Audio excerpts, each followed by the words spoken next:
পোনপ্ৰথমতে মই সমূহ ৰাজ্যলৈকে অসমীয়া নৱবৰ্ষৰ ৰঙালী বিহুৰ শুভেচ্ছা আৰু সেৱা জ্ঞাপন কৰিছোঁ। মঞ্চত উপবিষ্ট 40তম কেন্দ্ৰীয় ৰঙালী বিহু সন্মিলনীৰ বিষয়ববীয়াসকল,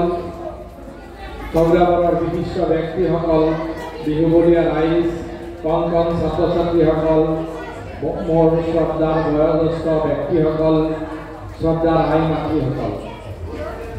ডক্টৰ ভূপেন হাজৰিকাই কৈছিল, বহাগ মাথো এটি ঋতু নহয়, নহয় বহাগ এটি মাহ, অসমীয়া জাতিৰ দিয়া আয়ুস ৰেখা জনজীৱনৰ ৰিহা। সঁচাকৈ বিহু আমাৰ প্ৰাণ, বিহু আমাৰ আৱেগ, বিহু আমাৰ পৰিচয়। অসমীয়া জাতিয়ে হ'ল বিহু, বিহুৰ মাধ্যমেৰে আমি আমাৰ অসমীয়া সংস্কৃতিক জীয়াই ৰাখিব পাৰিছোঁ। সঁচাকৈ আমাৰ আয়ুস ৰেখা। বিহু সংস্কৃতিয়ে সকলো সংস্কৃতিক আগুৰি ৰাখিছে। অসমৰ বিভিন্ন জাতি জনগোষ্ঠীৰ বিভিন্ন সংস্কৃতি থাকিলেও বিহু সংস্কৃতিয়ে সকলোকে একতাৰ দোলেৰে বান্ধি আমাৰ বৃহত্তৰ সংস্কৃতিটোক, অসমীয়া সংস্কৃতিটোক আগবঢ়াই লৈ গৈছে। আৰু আমাৰ প্ৰাণৰো প্ৰাণ, আমাৰ সকলোৰে আদৰৰ এই বিহুৱানখনিয়ে আমাৰ সকলো সভ্যতা সংস্কৃতিৰ পৰিচয় দি আহিছে। আৰু এই গামোচাখনিয়ে যেন আমাক সকলো ক্ষেত্ৰতে আমাক যেন উচ্চ স্তৰলৈ লৈ গৈছে। আমাৰ প্ৰধানমন্ত্ৰীয়েও আমাৰ গামোচাখনকে ব্ৰেণ্ড এম্বেচাডাৰ হিচাপে ঘোষণা কৰিছে। গতিকে এইটো আমাৰ অতি গৌৰৱৰ কথা। গতিকে আমি আমাৰ সংস্কৃতিক জীয়াই ৰাখিবলৈ আমি সকলো ফালৰ পৰা আমি চেষ্টা কৰিব লাগিব। ৰূপকোঁৱৰ জ্যোতিপ্ৰসাদে কৈছিল যে পৰিৱৰ্তন লাগিব, কিন্তু শুদ্ধ আৰু সৎ চিন্তাৰে আমি আমাৰ সংস্কৃতিক শুদ্ধ চিন্তাধাৰাৰে আগুৱাই লৈ যাব লাগিব। আৰু মই ঘগ্ৰাপাৰ ৰঙালী বিহু সন্মিলনীৰ বিষয়ববীয়াসকলক ধন্যবাদ দিছোঁ যে তেখেতসকলে এখন সুন্দৰ মঞ্চৰে আমাৰ এই উঠি অহা নতুন প্ৰজন্মক তেখেতসকলে এখন সুন্দৰ মঞ্চ দিবলৈ সক্ষম হৈছে। আৰু এই সুন্দৰ মঞ্চৰে উঠি অহা নতুন প্ৰজন্মৰ প্ৰতিভা বিকাশৰ ক্ষেত্ৰত তেখেতসকলৰ যি অৰিহণা আমাৰ ঘগ্ৰাপাৰ ৰাইজলৈ, সেই কাৰণে মই ঘগ্ৰাপাৰৰ ৰঙালী বিহু সন্মিলনৰ লগত জড়িত সকলো ডেকা শক্তিকে মই আহ্বান জনাইছোঁ যে আপোনালোকৰ শুদ্ধ চিন্তাধাৰাৰে আপোনালোকৰ গোটেই আমাৰ নতুন প্ৰজন্মক আপোনালোকে আগবঢ়াই লৈ যাওক। আপোনালোকে এখন সুন্দৰ মঞ্চ দিয়ক আৰু এই মঞ্চৰ দ্বাৰা আমাৰ অঞ্চলটো যাতে এটা উন্নতিৰ পথত আগুৱাই যাব পাৰে, সেইখিনি সকলোৱে চেষ্টা কৰক। 570 বছৰ আগত আমাৰ মহাপুৰুষ দুইজনাই, শংকৰদেৱ আৰু মাধৱদেৱে আমাৰ সংস্কৃতিক, আমাৰ অসমীয়া সংস্কৃতিক চহকী কৰি গৈছে। শংকৰদেৱৰ বৰগীত, মাধৱদেৱৰ নামঘোষা, শংকৰদেৱে 100ৰো ওপৰত বৰগীত ৰচনাৰে আমাৰ সংস্কৃতিক তেখেতসকলে চহকী কৰি থৈ গৈছে। আৰু পৰৱৰ্তী পৰ্যায়ত জ্যোতিপ্ৰসাদ, বিষ্ণুৰাভাকে আদি কৰি সকলোৱে আমাৰ সংস্কৃতিটোক পৰ্যায়ক্ৰমে আগবঢ়াই লৈ গৈছে। শংকৰদেৱে ৰচিত এটা বৰগীত আপোনালোকে সকলোৱে জানে, শুন শুন ৰে সুৰ বৈৰী প্ৰমাণ। এই বৰগীতটো আমাৰ অসমীয়া প্ৰতিখন মানুহৰ ঘৰত আমি আধ্যাত্মিকতাৰে এই বৰগীতটো আমি শুনো, আমি বৰগীতটোৰে আমাৰ এটা আধ্যাত্মিকতাৰ পৰিৱেশ ঘৰত সৃষ্টি কৰোঁ। আৰু এই বৰগীতটোত জ্যোতিপ্ৰসাদে আপ্লুত হৈ তেখেতে, কাৰণ জ্যোতিপ্ৰসাদ আছিল সুৰকাৰ, সুৰৰ বলিয়া, আৰু জ্যোতিপ্ৰসাদে তেতিয়া এই গীতটিত খুবে আপ্লুত হৈ তেখেতে লিখিছিল, লুইতৰ পাৰৰে আমি ডেকা ল'ৰা মৰিবলৈ ভয় নাই। আৰু জ্যোতিপ্ৰসাদে লিখা এই লুইতৰ পাৰৰে আমি ডেকা ল'ৰা মৰিবলৈ ভয় নাই, এই গীতটো সুন্দৰভাৱে কণ্ঠদান কৰিছিল ভূপেন হাজৰিকাই। আৰু এই লুইতৰ পাৰৰে আমি ডেকা ল'ৰা, এই গীতটো যেন আমাৰ অসমীয়া ডেকা শক্তিৰ এটা অস্ত্ৰ। আমি যেতিয়া অসমীয়া ডেকা শক্তিয়ে, আমাৰ অসমীয়া জাতিয়ে যেতিয়া এটা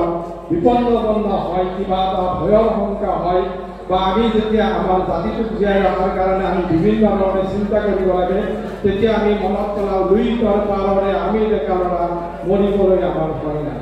পৰৱৰ্তী পৰ্যায়ত ভূপেন হাজৰিকাই প্ৰতিটো কলজয়ী গীতে, ভূপেন হাজৰিকাৰ প্ৰতিটো গীতে আমাক এটা মেছেজ দি গৈছে। তেখেতৰ সুন্দৰ সুন্দৰ গীতে আমাক বহুতো শিকনি দি গৈছে। তাৰপিছত আমাৰ বিহু সম্ৰাট ৰামেশ্বৰ পাঠক, বিহু সম্ৰাট আমাৰ খগেন মহন্ত, লোকগীতৰ সম্ৰাট ৰামেশ্বৰ পাঠকে আদি কৰি বিভিন্ন শিল্পীয়ে আমাৰ সংস্কৃতিটো বহুত ওপৰত থৈ গৈছে আৰু পৰৱৰ্তী পৰ্যায়ত আমাৰ অতি মৰমৰ আপোনালোকৰ অতি মৰমৰ জুবিন পাপন প্ৰিয়ংকা বৰালী আদি কৰি মই সকলো শিল্পীৰ নাম ল'ব নোৱাৰিলোঁ এই ডেকা ডেকা শিল্পীসকলে আমাৰ সংস্কৃতিটোক বহুত আগৰ ওপৰত লৈ গৈছে কাৰণ এজন শিল্পীৰ যিটো চিন্তাধাৰা এই শিল্পীৰ চিন্তাধাৰাটো এজন সাধাৰণ মানুহৰ লগত নিমিলে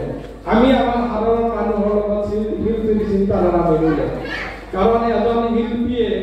তেখেতে এটা সৰু বস্তুৰ ওপৰত নজৰ কৰি তেখেতে যি ধৰণৰ সৃষ্টি কৰিব পাৰে সেইটো আমি কৰিব নোৱাৰোঁ এজন শিল্পীয়ে কলগছ এডালক দেখি বা কাউৰী এটাক দেখি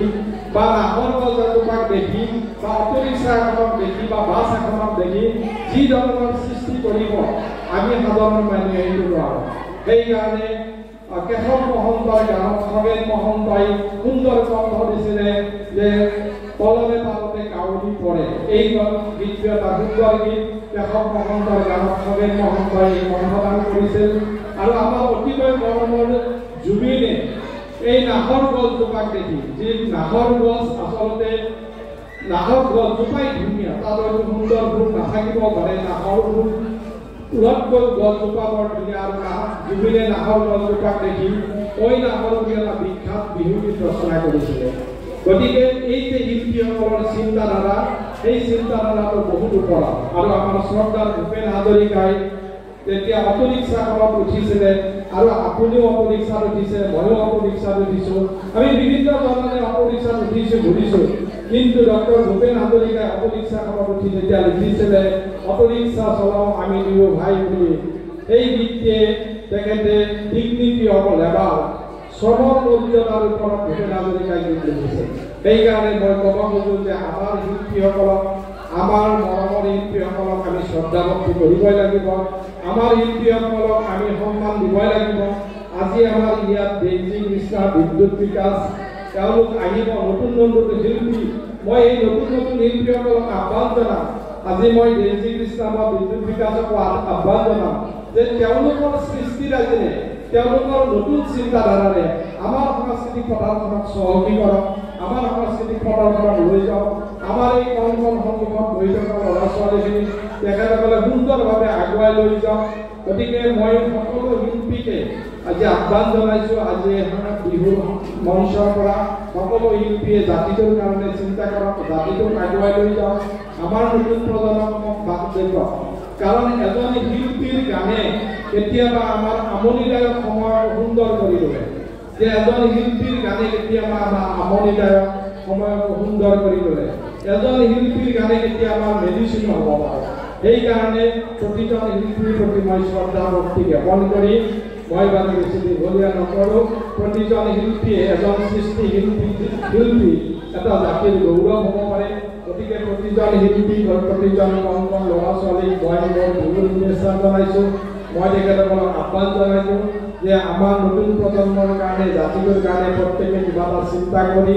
আমাৰ এই বিহুৰ বতৰতে আমাৰ এই নতুন বছৰতে আমি সকলোৱে হাতে হাত ধৰি আমি যেন আগুৱাই যাওঁ এই কামনাৰে শেষত আকৌ এবাৰ ৰঙালী বিহুৰ শুভেচ্ছা জনাই মই আজিৰ এই সাংস্কৃতিক মঞ্চখন মুকলি কৰা বুলি ঘোষণা কৰিলোঁ আৰু লগতে মোক এইখন মৰম আৰু সন্মান দিয়াৰ কাৰণে মই আমাৰ শ্ৰদ্ধাৰ দাসদা আমাৰ কলিতা গোটেই বিষয়ববীয়াসকলকে সকলোৰে নাম ল'ব নোৱাৰিলোঁ সকলো বিষয়ববীয়াকে মই ধন্যবাদ জ্ঞাপন কৰিছোঁ আৰু এইখিনি কৈ মই মোৰ বক্তব্য সামৰণি মাৰিছোঁ ধন্যবাদ।